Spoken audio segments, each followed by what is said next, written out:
Okay, let's start this. I wanted to have more mood lighting, but there's not enough daylight outside, so unfortunately, I have this very fluorescent lighting over me. So yeah, we'll just both have to suffer through it, whoever ends up watching this. I also didn't try to make myself super presentable because I wanted to just kind of be accurate about the state that I am in, which makes me think of the Belle and Sebastian song. My brain really thinks in music. I need to figure out how to silence that, or else it's going to keep dinging throughout this. I'm sorry. Um, let's see, how can I do that on here? Let me pause it real quick. Okay, I'm back. I put it in do not disturb mode.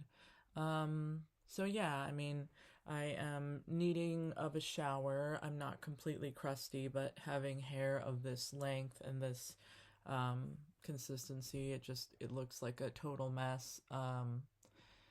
When I wake up and don't brush it and, haven't showered that day. So, again, apologies for this. I'm still in my PJs. This is actually my mom's shirt that I stole because it's just extra big and comfy. And these days, I just really like being in like the most loosest, comfortable kind of material for my body.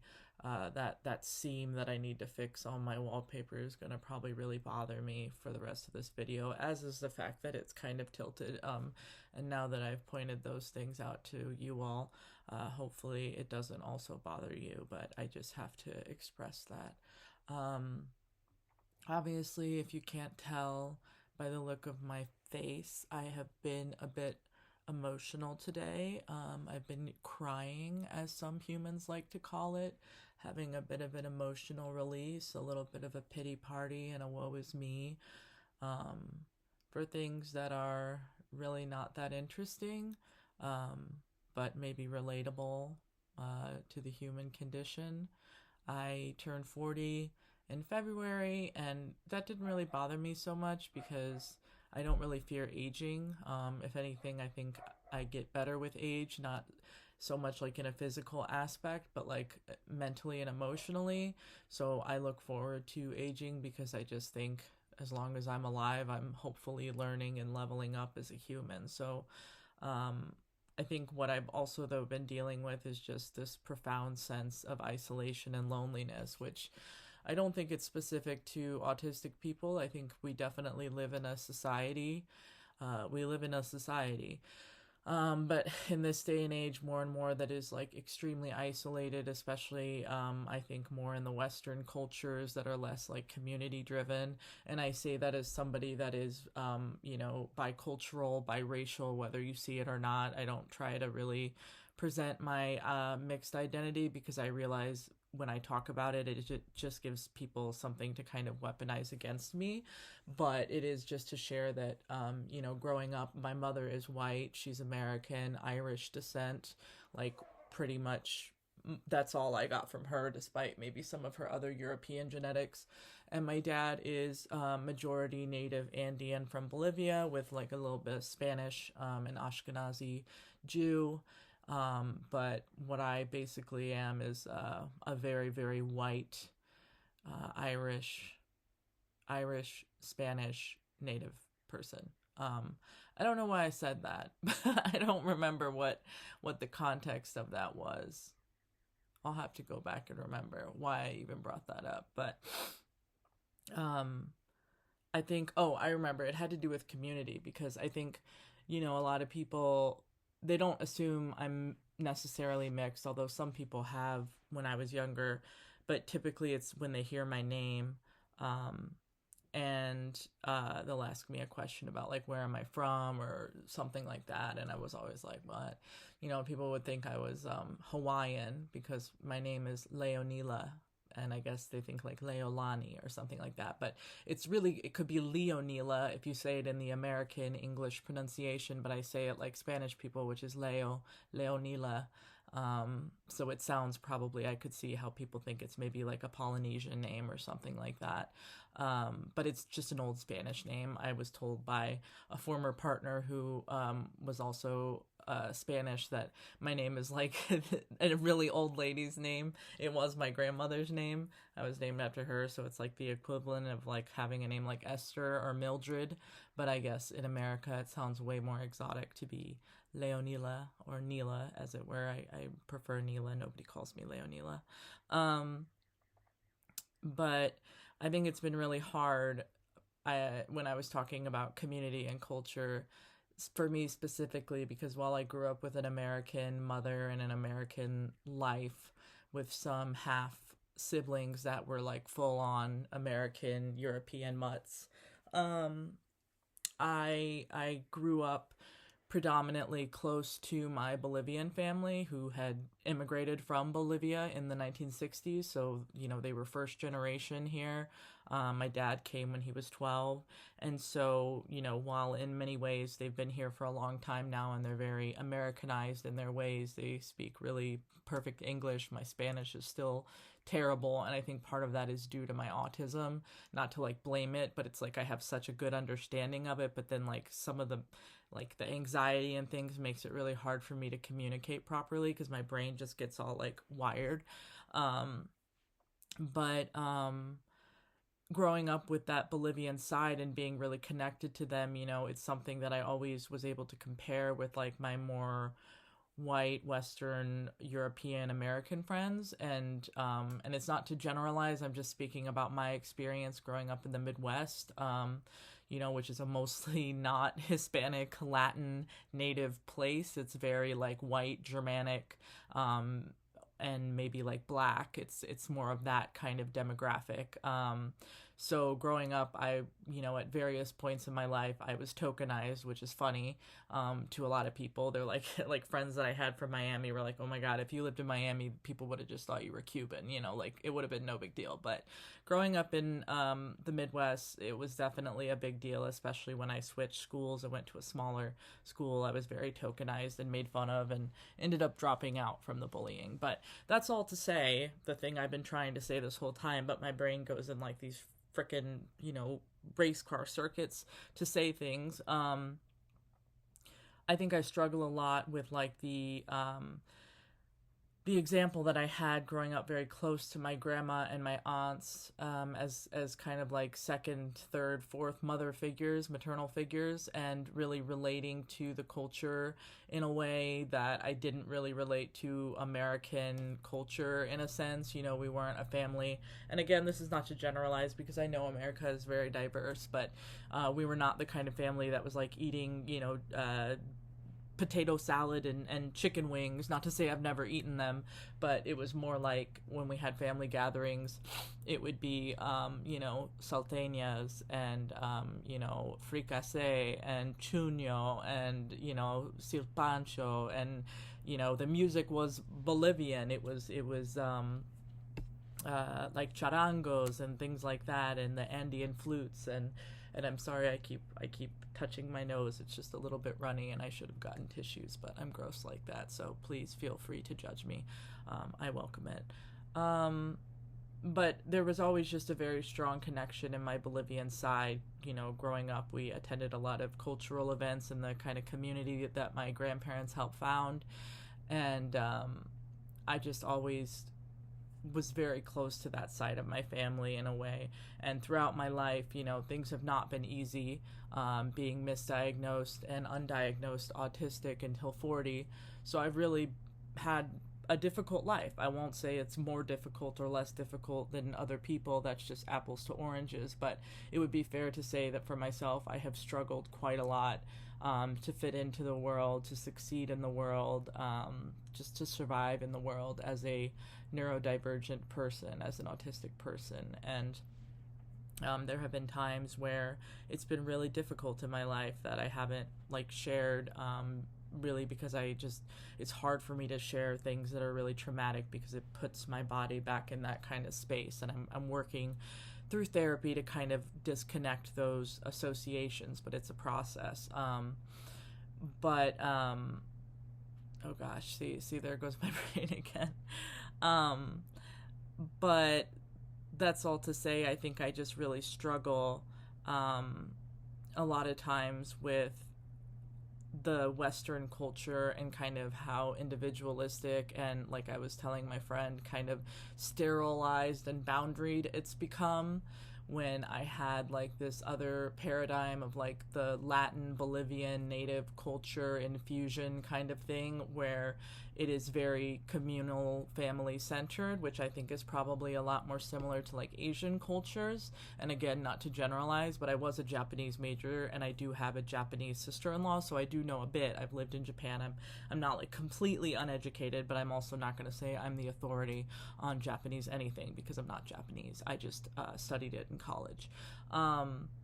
So I think a lot of times I struggle in this Western world in finding connection because of my cultural background, my ethnic background, my mixed identity, even if it's not present to people, and my autism.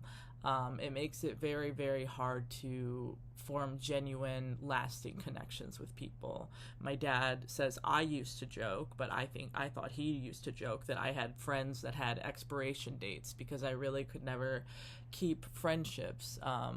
And normally, the dynamics were I was bullied a lot, but then there would also be other times where if the person was more submissive, I think in an effort to kind of feel control, to feel safe, I would kind of become the bully unintentionally, and it was never meant to be like malicious. It was just kind of meant to, I think, prevent the rejection that I had experienced in prior relationships. But then it ended up being like, the abused becomes the abuser, but not in the sense of like I was actually beating people or anything or making fun of them. I just had a very, I think, bossy, controlling tendency. And I'm speaking about myself when I was like really little. So, I haven't really had that tendency, I think, as I've gotten older and become more aware through trial and error, how kind of difficult of a dynamic that is for people to deal with. But it is still something I struggle with internally. I mean, just I'm very fear-based. I'm very easily overwhelmed. I'm very reactionary to rejection based on previous trauma.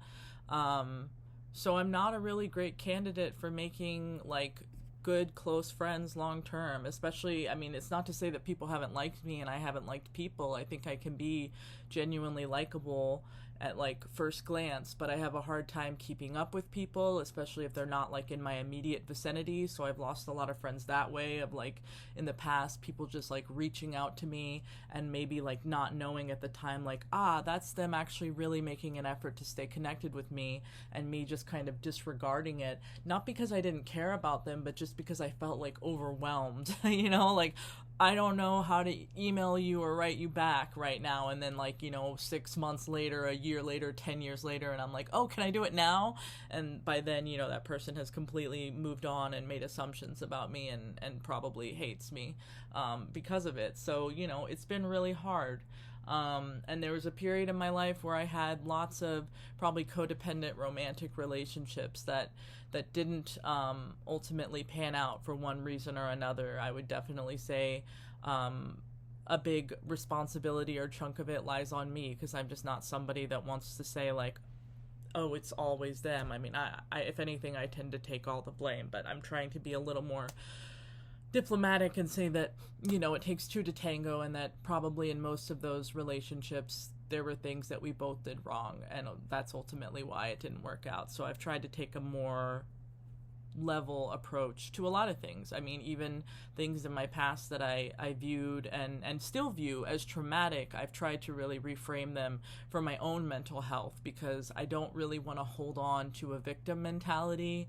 I don't really want to hold on to being a traumatized person, and that's not to in any way like slight survivors or victims who are in that mentality, who stay in that mentality.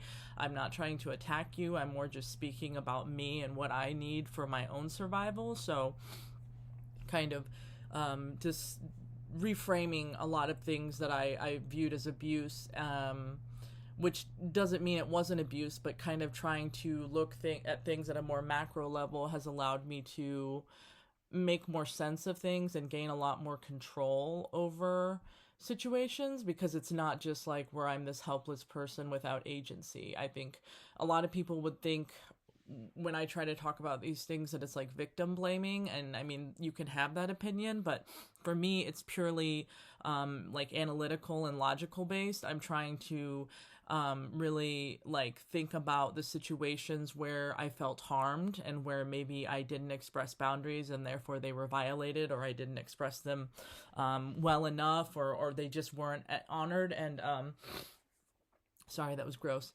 And how to prevent those situations from happening again. So in that way, it does put a bit of the onus on me to kind of look at like, all right, so this person maybe did this thing to me that was harmful that I didn't like, but like, what did I do leading up to it or after that, you know, learning from that event, I could maybe change in the future in the hopes that I would prevent that from happening again. And I feel like a lot of that rhetoric in the modern culture that we have is seen as very victim blaming. Like, you cannot, as a survivor, even if you are a survivor, like put any responsibility on the survivor. And I'll admit there are some circumstances where there really isn't any onus on the survivor. I mean, like in terms of just extreme violence and assault where someone is just completely overtaken. I mean, there's not a lot that they can do. You can't be like, well, you shouldn't have walked down that road, you know, or you shouldn't have been wearing that. Like, those kinds of thoughts are not helpful and are definitely victim blaming. But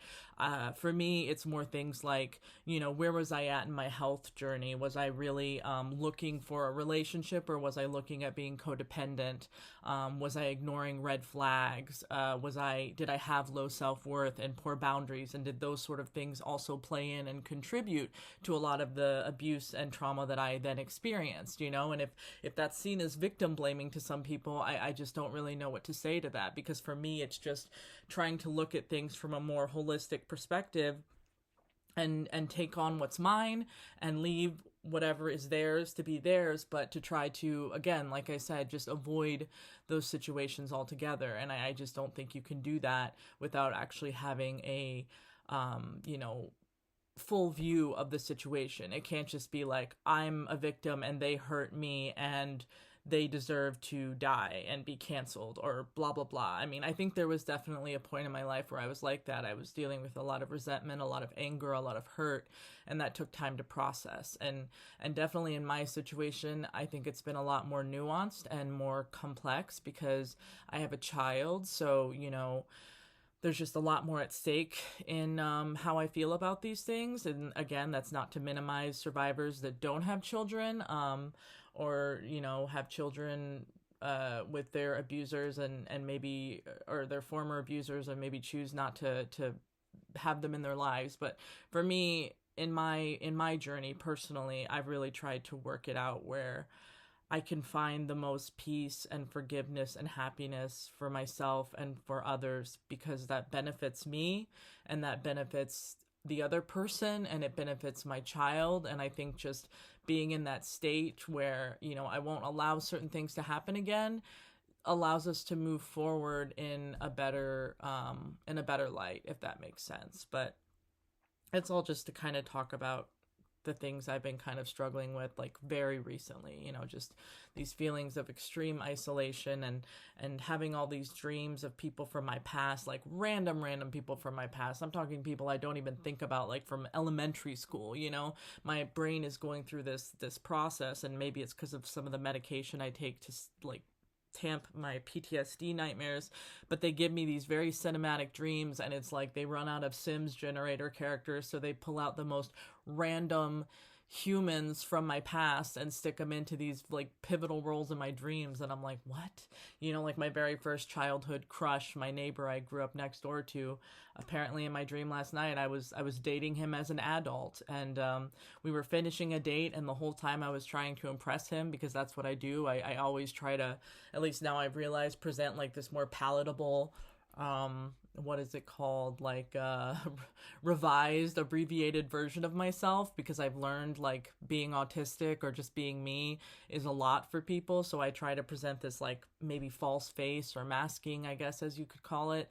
And eventually, I'm not able to maintain that long term, and then I come through the real me, and it's like this overflow of everything I've held in, and that generally doesn't bode well for relationships when they thought they were getting into a relationship with one person, and then there's like almost this other person that comes out.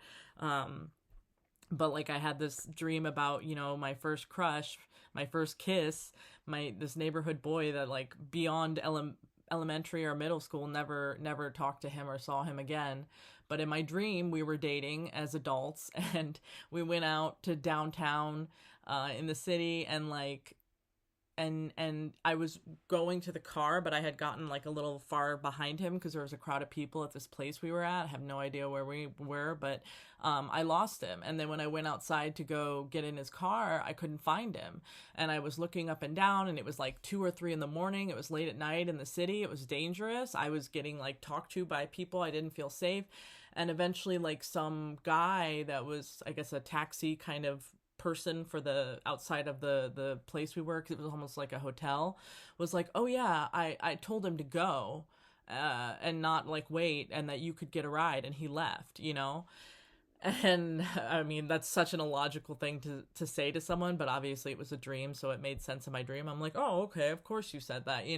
But really, what was so strange to me was then that the person just like left me there, and like I had assumed we'd had a great date in my dream, and I was like so mad, and I had to call like an Uber, and it ended up being like this big bus full of people, and it took all night to get back to my home, which wasn't even my current home. It was my childhood home. So again, I'm constantly going back to my childhood. It's really frustrating. But then what was so sad was like I was so resolute in like how I'd been disrespected, and like, he just like left me, like I'm not gonna date this F boy. But then the next day in my dream, I was like trying to rationalize. I mean, I was like confronting him about his poor behavior, but then also still trying to give him a chance, which I'm like, ew, like even in my dreams, I have no boundaries or self-worth. Like that must be some sort of subconscious commentary on where I'm at in my life right now. He had told me that he started to play his music, and he just wanted to be able to drive uninterrupted, and that if I'd been in the car, I would have like prevented that from happening, I guess, because he would have had to converse with me. I'm telling you, my dreams are like extremely detailed, and my recall, because of this medication I take, is like, it almost is like severance. I told my dad that. I'm like, is our dreams just severance? Like, am I just going into an alternate world that I live, and then I get pulled back out of it, and I just only remember fragments because I'm not fully reintegrated? If you catch that reference, good on you. But so I don't know, it was like kind of sad that even in my dream I was still like selling myself short and being kind of pathetic, for lack of a better word, and just like so wanting to have a connection that I was willing to risk my own dignity and like safety and forgive somebody who was really showing me that they did not prioritize me in so many ways. And I can see how that's just been like a theme in my dreams that is reflective of reality, because I've just been going through a lot of that, like reaching out to people from my past, previous lovers, as you would say, or attempted lovers, people that it just didn't quite work out for one reason or another, and trying to find resolution and peace, because I'm just that kind of weirdo. Like, I don't know, I guess people don't do that, but I like to have closure, especially after I've had enough time to like process. Oh God, I think my cats are gonna fight. And I found that like most people don't reach out, or if they do, like, one of the most recent ones I had today, which made me really sad, was this person that I liked, and they pursued me very hard for a while, and I was at a time where I was very closed off, but they seemed so genuine and interested. And then it's like, as they got to know me, they said that, I don't know, they just started to pull away, and they were dealing with their own mental issues, like mental health issues and stuff. They were not from this country, so I'm sure there was some homesickness involved, but we had a really nice courtship.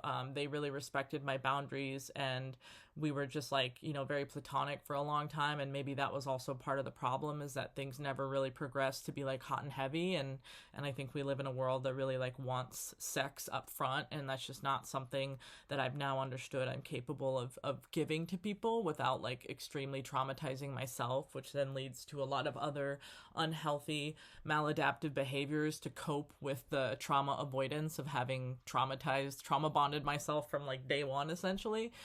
But so this person, we never really had that connection because I avoided that. But at some point for them, I just became too much. They shared with me, they're like, I don't know. I feel like it's like a game. Like, I don't know if I'm supposed to give you a yes or no answer. It's like a quiz. And I mean, I see their perspective as valid. Like, that's obviously how they felt. I can't say, no, you're wrong. But it was just really painful to hear, because in my mind, that's not how I was trying to be. If anything, it's probably a sign of my disorganized attachment and my own trauma. I was going through a lot of stuff, custody battle at the time, and the year before had dealt with some real like legal shit that had really fucked with my head. So I wasn't exactly like in an easy place. I was still kind of like shell shocked and like in war mode. So I did pull away a lot, and I do think I have a bit of disorganized attachment from my childhood. So I mean, all those things I tried to acknowledge. And this person, they were getting their doctorates in sociology but had their masters in psychology, and had reached out to me, like really pursued me, had gone back to their country for a month, and then came back and brought me all these really sweet gifts that were so specific to things I had said to them. And so it was kind of hard not to like fall in like with this person, or maybe what felt like it could have been love. But by the time I was sort of there, because of my own kind of knee-jerk reactions due to my trauma or autism or just being human, had kind of pushed them away. And again, I reached out to this person recently after about a year or so, which why, but it's just me. And, they finally opened up to me, because I told them, I'm autistic and I really just want you to be direct. I need you to be explicit. I don't want to beat around the bush. I can't read into things, and it hurts to read into things. So if you could just tell me, do you want to talk to me or not, And it took them about a day to reply. And then in their reply, I guess, it was like, oh, I now have a girlfriend. She's, this and that, like this mixed, like the country he was from, she was half from there and half from another Asian country. And I was just like, oh, okay. Like, I mean, maybe he met her afterwards, but I very much had felt like at the time, when he started to pull away, it was because he had met somebody else, and maybe they just clicked instantly, and there's nothing I can do about that. Or maybe it was just a much easier connection than it was to get close to me, and so they were able to progress faster and develop a closeness that I just wasn't physically capable of giving them at that time, and maybe not even now, even though I really desire it. So it's really sad. It's really sad. Not so much being 40. I don't feel sad at being 40, but being 40 and being alone, and feeling like it's not easy for me to find somebody that I can love, because it's not just a matter of like physical attraction. There really has to be emotional and intellectual attraction, like especially emotional and intellectual attraction. I'm not by any means a smart person. I have like a high average intelligence, so I'm not a genius, but I'm not dumb. And I know that I need to have somebody that can challenge me intellectually. And a lot of times I don't feel that with a lot of the people that I can meet on like the internet, not to make generalizations, but usually when they're holding big fish, we have nothing in common, and that tends to be the status quo out in the Midwest. So again, it's like I'm looking for a unicorn in a forest filled with men holding big trouts. So it's sad. It's been sad, because I've just really desired that emotional closeness and love and intimacy, not even in the physical sense, other than maybe like hugging and being tender, because like I said, sex is hard for me. It's complicated. It's something that has to be earned and worked towards. And I don't mean earned like, so many dinners, but like I need to feel safe, and I realized in the past I kind of skipped that, and that really didn't lead to good outcomes. So and in this day and age with like this whole social media culture, I just feel, and with American culture, Western individualism, I just feel like more and more people are very fickle. People really just want something easy, like a frozen a frozen dinner of a relationship where you just pop it in the microwave and it's ready to eat, you know? And I think for me, at least, relationships take a lot more than that. And most people, I feel, don't want to give that level of commitment, at least not to me. They don't want to put that level of effort in for me. And that sucks. Because I can't do anything about that. I'm not gonna like hold someone hostage and be like, love me, you know? So I'm just, you know, close to my pets, close to my parents, close to my daughter, close to some of the people in my past, but again, not in the same way because, you know, they're not like lovers. They're family members, they're old friends, you know, there's a different kind of intimacy there, but it doesn't fulfill the void of like the romantic intimacy that I want, the peer kind of connection, like a confidant, a partner in life. And so that's just, I guess, one of the things that I've really been grappling with. And you know, last month, to be completely honest, I told Orion Kelly about this, and hopefully at some point we'll have a talk, but I haven't been very active on here, so it's not really a big deal, to be honest. I'm not looking to be like a public figure. Sorry, this is my blankie. I know that I can't really handle it, so I've had to really rethink what I'm trying to do. I mean, I think this YouTube channel, more than anything, while it is a channel focused on autism, I don't think I have the capacity to really be like a full-on advocate and like have like formal education videos. I think there's a lot of people out there like Orion, like I'm Autistic Now What, uh, several other people that I can't think of, and I don't want to misquote their channel names, that can really provide the thought spot, for example, you know, more educational videos that are applicable to like the general autism spectrum population. But for me, I can't really take on that burden. Maybe it's because I'm a little like too much in myself, like my special interest is me. I don't know if that makes me self-centered or superficial or what, but I think all I can really offer in terms of like education for the autism community is just by being myself and almost having these vlog like videos when I'm capable of them, not really in any regular cadence. So, you know, therefore I'm probably not going to grow a huge fan subscriber base and monetize things and get sponsors. While that would be nice because I'm, you know, struggling to live on disability, you know, I also have to realize that it's a commitment and I have to weigh the pros and cons. And I just, at this point in my life, I don't think I have it in me. My focus is really on raising my child who has higher support needs and is autistic, and just trying to heal myself and maintain a balance for myself. So I only want to do this for as long as it's beneficial for me and not something that becomes like a burden and painful and difficult or negatively, you know, impacts me, detrimental to my well-being. So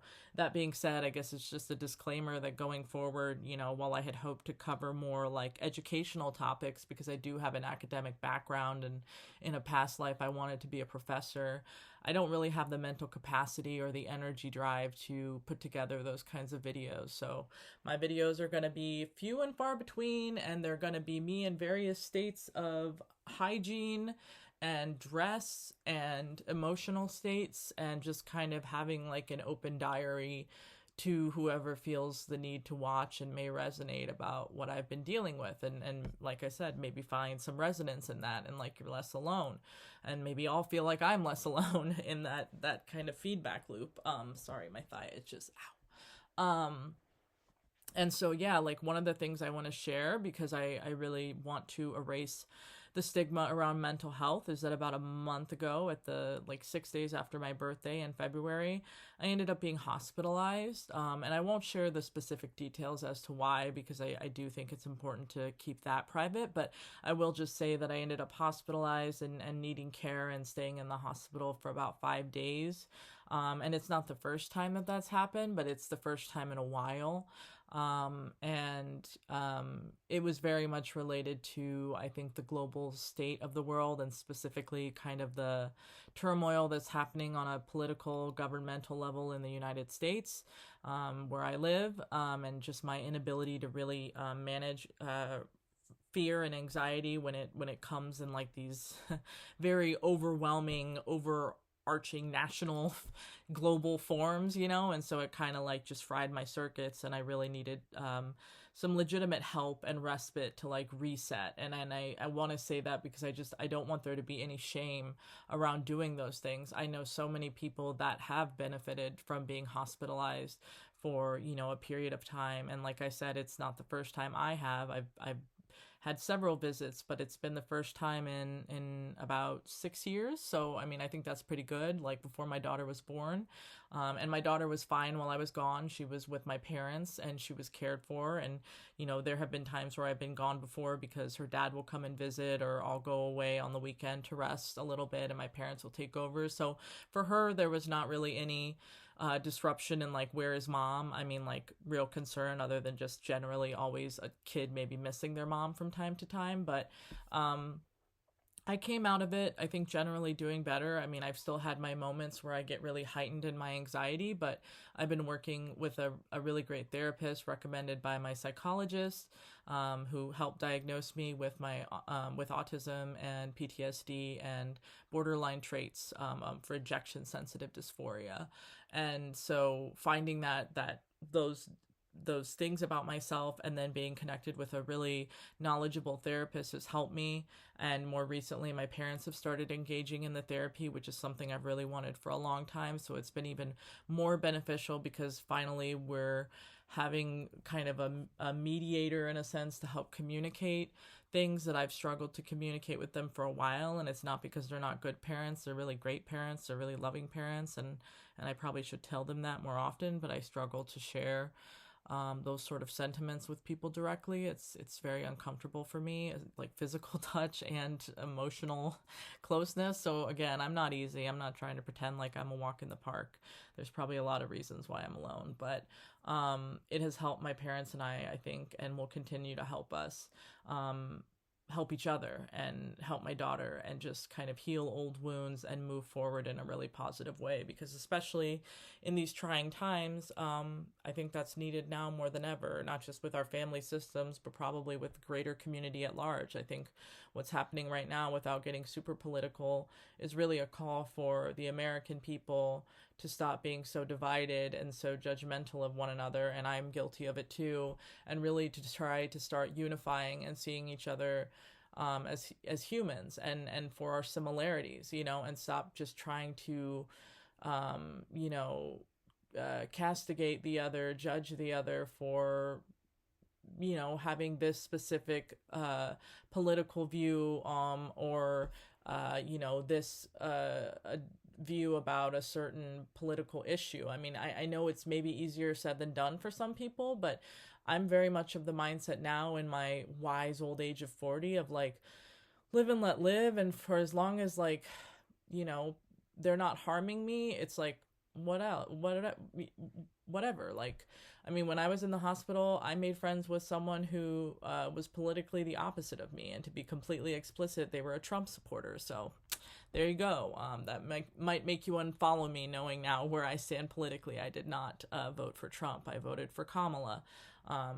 Even though I do think the two-party system is very imperfect and we should have more, I didn't think this was the kind of election to be at the 11th hour throwing our hats into third-party candidates and trying to reinvent democracy in such a tenuous state. But I know there were other people that either abstained from voting or, you know, basically threw their votes away for a single voter issue, which to me, I just struggle to understand the efficacy in that and the logic in that, but that's neither here nor there. It is what it is.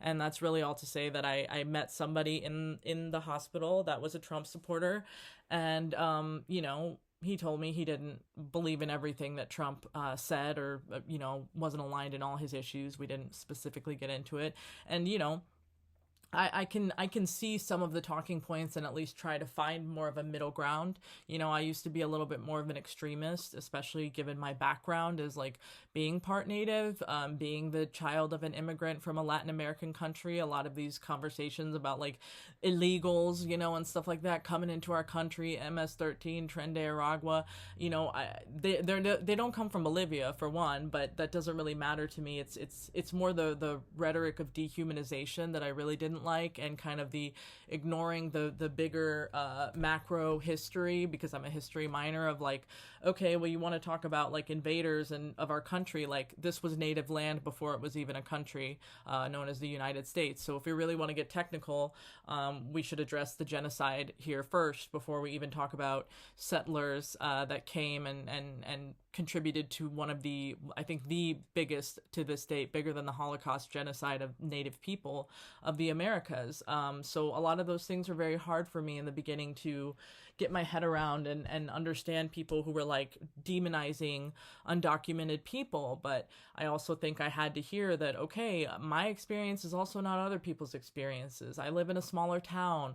I live in a very close-knit community with my family. I know in bigger cities, it's a lot more people in a lot more densely populated area from a lot more backgrounds. And so, yeah, there's a higher prevalence of violence. And maybe some of that is coming from Latin American gangs, not specifically just Latin American people who are like just more largely capable of violence. I don't like that narrative, because I think we've seen a lot of domestic terrorism on our soils committed by, you know, people that have my skin color that are male.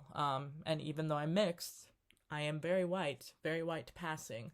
I did tan a lot better when I was a kid, but part of that is also colonialism and my family very much wanting me to stay fair since I was young and not knowing why that was. So they actively slathered me in sunscreen and put sun hats on me, and you know, I also just now as a you know, incapacitated, disabled, autistic hermit, don't go out very much. So I also contribute to my own chicken pastiness, but I'll stop showing you random parts of my body.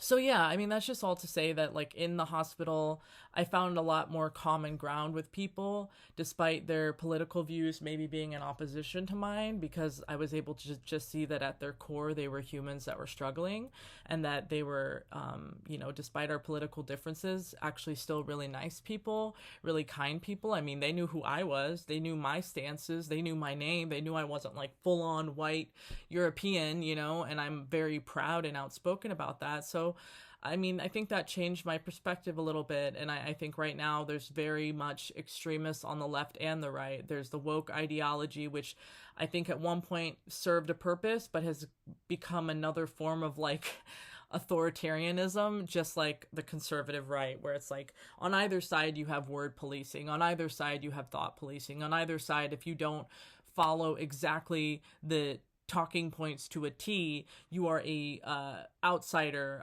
you know, you are a not a patriot, or if it's on the left, you are a bigot or a transphobe or a racist, you know. And I think that all of these words, this name calling, is really counterproductive to actually having fruitful conversations that would help us become more united in understanding one another. Maybe not agreeing with each other, but at least acknowledging the humanity. Like something that I see so much on the internet now is like the acronym DNI, do not interact, or do not DNE, do not engage, I guess. I don't know if that one exists, but I find that to be so like small-minded, you know. It's almost like boundaries are good and healthy, but to the point of just creating your own like fortress of isolation echo chamber where you only surround yourself with people that agree and think exactly like you on either end of the spectrum, I think is really harmful. But I also see it well, I see it on all ages, but I guess with the conservatives, it tends to be more the older crowd, and with the liberals, it tends to be more the younger crowd. And so, you know, I don't know. I hope at least with the conservatives who are older, you know, eventually maybe they'll see the light, or they'll see the light of heaven, and that problem will solve itself. Or and with the younger ones, I'd like to think that that's just kind of the spot that they're in at that stage of their evolution. I know when I was younger, I mean, I'm still young, but when I was in my 20s, I definitely had a lot more thoughts about how things should be and how things, you know, I have all the answers. And I think part of that is just a growing process. And as you get older and the world beats the shit out of you, you start to learn like, oh, I don't actually know anything, and maybe I should just shut my mouth and be humble. So, it's again, I'm not trying to attack either side, but at the same time, I'm trying to critique both sides fairly equally because I see myself more somewhere in the middle and just wanting to be a unifier and avoid any kind of war of civil nature, because war is not the answer. I mean, I know it just and there was a time where I felt that, that like burning, but now I'm like, especially being a mother of a child, like no, like those are the people who die. It's the women and the children, So this just whole political state, and I think that even makes it harder to find connections, like especially romantic ones, because everyone is so politically minded or so preoccupied with our political state that of course it's very hard to focus on anything else. So yeah, I guess that's really all I wanted to share. I've been out of the hospital for over a month. I've been doing well. What's the word I'm thinking? Like I'm doing well, all things considered. Like I'm not perfect. I'm not like totally balanced, but I'm taking medications that really help manage my symptoms, which is a lot of anxiety and PTSD shit, flashbacks, just overwhelming panic attacks and fear of things that are rational and sometimes irrational because of the past. I'm generally just trying to work on being more kind and understanding to myself, although that's a really hard process, and also just being more kind and understanding to other people, especially the ones that I love, because even in those relationships, they can be very strained and difficult. Especially because of the closeness. It's just like there's so much feeling in those relationships that I almost feel like choked to express how much people mean to me, but then I realize that people need to hear that, and my therapist has helped me to understand that, and I'm trying to find ways to be more communicative or more affectionate, but still in ways that respect who I am. I'm not, as much as I want to be a cuddly, feely, touchy person, and I can be with my daughter, I can't be with most people. And so it's like trying to find but I can hug every once in a while. I can give a kiss on the cheek when it feels right, but I don't need to be like a big love bug. And I used to see people that were like love bugs and be like, how do you do that? I can't deal with people touching me. I can't deal with touching people. It's like such a sensory overwhelm, but I'm trying, like I said, as I'm trying to help, I guess, in sharing this, the world understand autistic people, or me specifically. I'm also trying to understand the world and meet them halfway, because I really think that's the only way we're going to get anywhere in any scenario. So yeah, I've talked for now almost an hour probably, and I guess I've said everything about my intent for the channel. I had been working on a video previously that was like in response to a user comment that I really had wanted to make, but then right around the 14th of February, which was about 12 days before I ended up being hospitalized, I kind of entered a freeze state because of everything going on politically, and it really shut me down. And I've been in a freeze state for a minute, and I'm trying to come out of that freeze state gradually and slowly in a way that's sustainable for me, step by step. And so, this is one of those attempts in doing that, by putting out this video for the first time in a while, to just be like, hey, I'm here, I'm alive, I'm well, and I hope whoever watches this, wherever you are, that you are well too, because life is really hard right now, and people are really divided, and people are really angry, and rightfully so in a lot of respects. But I from my own personal experience, I've just found that anger rarely solves anything or leads to any positive outcomes. So I just really am trying to do my best to be a better person, and that is an ongoing process. And I'm really wishing for humanity always in my thoughts, or prayers or communes with spirit, that we all wake up and come to that understanding in our own way, so that we can just all move forward with a better world for all. I do think it's possible, as Peter Pan and naive as that might make me sound. I just think it really could be that simple, but it's also that difficult, So Escher agrees. He thinks my message is great, and he is falling asleep because he's so interested in what I have to say. And there's a beautiful picture behind me of a Native woman breastfeeding her child, and I just thought I'd point it out because I really love it. I'm a very pink feminine girl, even though I don't, I think, sometimes come across that way. Ooh, you got an eye booger, babe.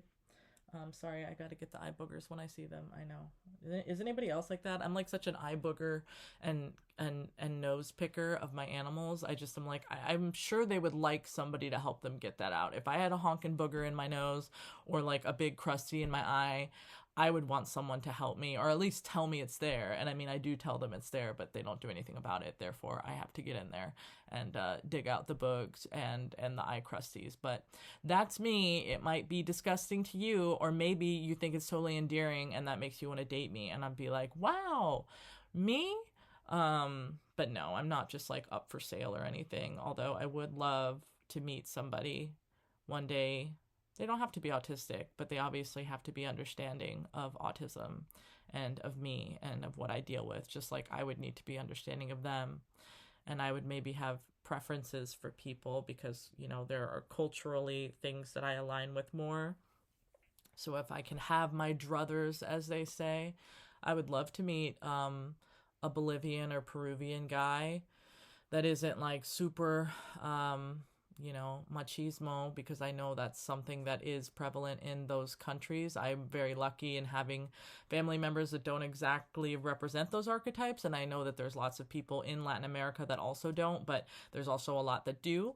And so I would love to meet someone of like my part of my ethnic background and culture that I could maybe love and have some kind of longevity with, life partnership, and share our cultural values, our familial values. I don't know, values. Or at the same time, I also have always really liked Asian men, and I don't say that in like a fetishist way. I just think I've always been interested in Asian culture. It started with Japan. Like I said, my sister-in-law is Japanese, so I was very much exposed to it at like 12. And I've recently gotten more into South Korea, and part of that was from the South Korean guy that I dated, who's now dating a mixed Asian girl, which, you know, like I said, I'm happy for him, but like I'm sad for me because he really liked me and then he didn't, and then he picked somebody else, and that sucks, but also good for him, good for them, you know. It wasn't meant to be, because if it was meant to be, then it would be. I guess I'm just wondering, when will it be meant to be? But until then, I have Escher. Until then, I have Escher with whatever this is on your head. Oh God, you're covered in boogers. Okay. Well, yeah. So I think that's good enough. I don't. It's an hour, and I don't even know who's gonna watch this. But if you do, thank you. If you want to comment, that would be great. I would love to hear your thoughts. How you relate, how you don't relate. Just please be respectful, because I'm sensitive and I'm putting myself out there.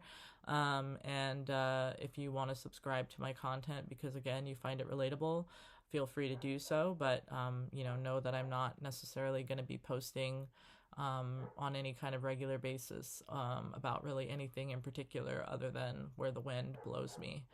And those are my dogs in the background. I don't know if you can hear them. They're playing. So yeah, I hope you all have a great day. I think it's a day of political action, and I hope that everybody that's out there doing the things that I believe need to be done peacefully in protest of what's happening in our government, I hope you are all safe. Know that I am with you in spirit, and I can't be there in person. I'm definitely doing my own resistance in other ways, economically.